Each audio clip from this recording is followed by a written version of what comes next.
Greetings, ladies and gentlemen, and welcome to this latest edition of Tales from Outer Space, where I take stories from across the internet and read them for your entertainment. This particular story is called The Illusion of Innocence, written by Farm Witch 4275. The galaxy, as per always, was full of life.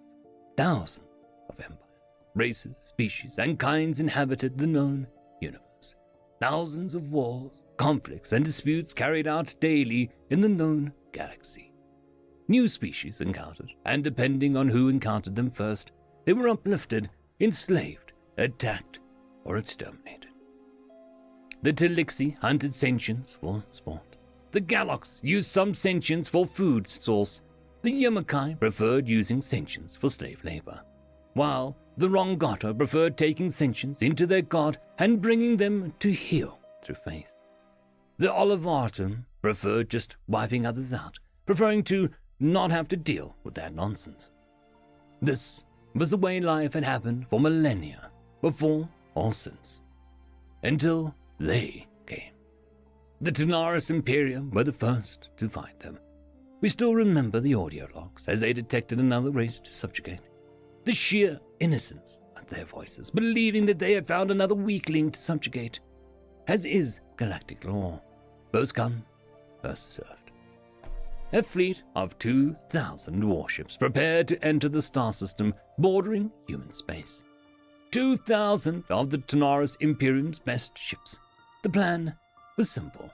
Go in, destroy anything they saw, blockade the planet, and hold it to ransom to force the Empire to surrender. Then attack the homeworld anyway and make the locals know who's boss. The Tanaris Imperium was not ready for the monsters they were about to unleash. Nobody was. Humanity was naively believed to be little more than just another speck of dust in the galactic cosmos to be trampled underfoot. Another subjugated slave race to add to the statistics, or another meal to be added to the tables of a hive mind. What the Tanaris found in that system spelled the end for the status quo. The Tanaris encountered a small fleet of maybe 100 ships. As was the nature of the Tanaris, they fired first and destroyed one small cruiser, the Attack. The rest of the fleet was there evacuated, leaving nothing but a small fledgling colony behind. Barely 20,000 souls. The Tanaris blockaded the planet, broadcasting their intent to slaughter everyone if surrender was refused. Tanaris warriors began to disembark, fully expecting the locals to surrender. They sent 6,000 men, 171 returned to the fleet barely a week later. The men that returned were missing arms, were bruised, with most suffering horrific mutilation. Every single one of them was gibbering wreck, all repeating the same words over and over again, as the formerly proud warriors were now curled up in a ball, squealing like newborns. Don't hurt their children, they squealed, never saying anything except that one phrase. A week. All it took was 1 week. 1 week to render 6,000 of the galaxy's finest warriors to a few hundred barely coherent babbling madmen. Admiral Taurus von Alden, the name that lives in infamy, a name that even hundreds of years later is a name that all in the galaxy has pride of place in the sewage system in every city in the known universe.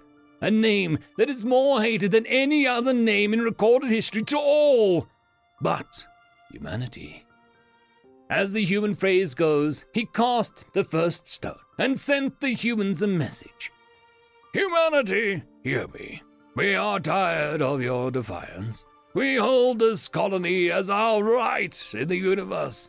Hold true the laws of this universe and bow to your masters. I shall cast base into dust of the cosmos.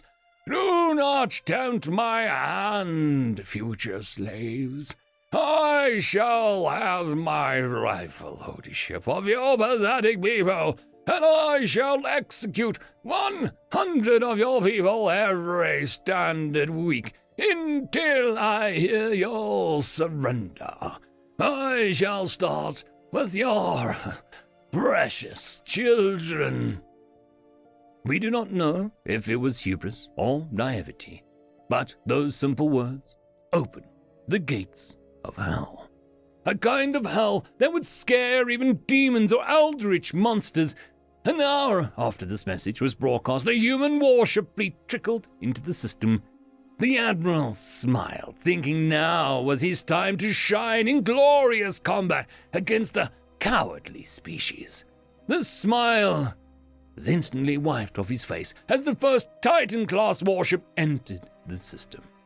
It wasn't a fight. It was an absolute massacre. A massacre that the precision of a psychopathic surgeon. Every ship, save for the flagship, was completely destroyed. The flagship itself, a half-mile-long dreadnought, was precisely struck by a human weapon that blew its reactor without destroying the ship. It could not have been a better shot. The massacre lasted barely an hour. The humans boarded the Admiral's ship. I will not speak of the horrors unleashed on that wreck. The Admiral's battered corpse was placed on the bow of a human cruiser as a hood ornament.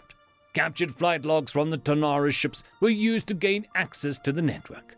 They found the Tanaris homeworld. After cutting a massive swath of destruction and devastation across Tanaris space, across 60 systems, leaving no survivors, the Tanaris homeworld came under siege. Humans collected the still relatively intact remains of several Tanaris ships and used them as ammunition, flinging them at the homeworld. Billions of tons of steel and alloy impacted the planet's surface. The radiation leaks, the sheer destructive power from the ships impacting the ground, and the toxic fallout from the waste material and explosions rendered the homeworld into an uninhabitable cloud of poison. With this, the Tanaris were extinct. Before the galaxy could respond, a human warship fleet found itself engaged with the Illusion Dominant. The Dominant was a corporate sector state. The humans bankrupted them by destroying their entire market, cutting off their trade routes and destroying merchant ships outright without taking cargo. Local pirates attempted to use the chaos to make a fast credit. None survived. Bankrupt and broken, the Illusion surrendered. Humans found out that they took slaves. The Illusion Dominant no longer exists, nor does its peoples. Years followed as the gates of hell refused to be sated. Any empire that operated any form of slavery or servitude was outright exterminated or destroyed to such an extent that they could not recover. Any primitive civilization they encountered, they blockaded and left alone. Any corporate sector state they bankrupted or outright bought. Any empire they encountered that refused to surrender, they simply obliterated. The only ones who were safe from them were those that surrendered immediately, or those that had no history they deemed questionable or morally unacceptable were immediately destroyed. Empires that lasted for 10,000 years fell in a matter of months. Piracy across the galaxy suddenly vanished. A species that lived in fear of other empires now lived under the careful watch of a human warship fleets. Species that once brought the galaxy to states of terror and horror now were cast to dust of the cosmos. Species that once sought honor through combat and war, now relegated to farmers or merchants after mankind effectively humbled them through sheer brutality. Within 100 years of the Tanaris invasion, 100 empires lay extinct. Millions of worlds now answered to terror, and thousands of species now call themselves human. Why? Humanity once answered that question. We once believed the universe to be friendly, or at the very least indifferent to us. The Tanaris provided us with the answer that it was nothing but hostile. So, with the naive veil of innocence we once had, we came out swinging and did what the galaxy apparently wanted. Punch first, punch later, punch some more, and only talk when your opponent no longer has arms. Everyone liked to think that the world was just a calm place. We were willing to accept the odd war here and there, maybe piracy or even corporate greed. We always have. Necessary evil and whatnot. but the Tanaras gave us all the evidence we needed to understand the universe's true nature. Any concept we had of innocence or friendship died that day. We went full fuck you mode and met you the way you so gladly met us. It hurt us more than you. We only wanted friendship. You showed us we needed hegemony. You showed us the only way that we could be friends or allies is if we held a gun to your heads and made sure that you couldn't fight back. However, we aren't like you. Unlike those who we got rid of, we actually stayed true to our commitments.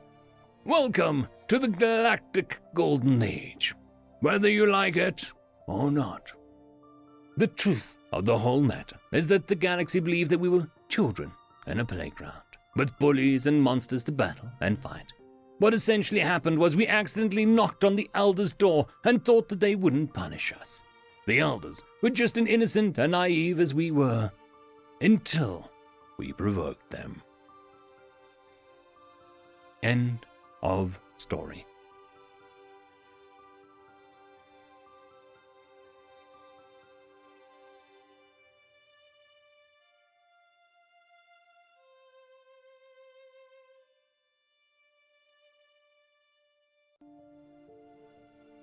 I would quickly like to thank our Tier 5 patrons, Trackzoon WRE, Quantum Wednesday, Ambrose Catal, Lord Ashrakal, Bushmaster 177, Casper Arnholtz, Cam Maxwell, and Arcadian. Thank you very much.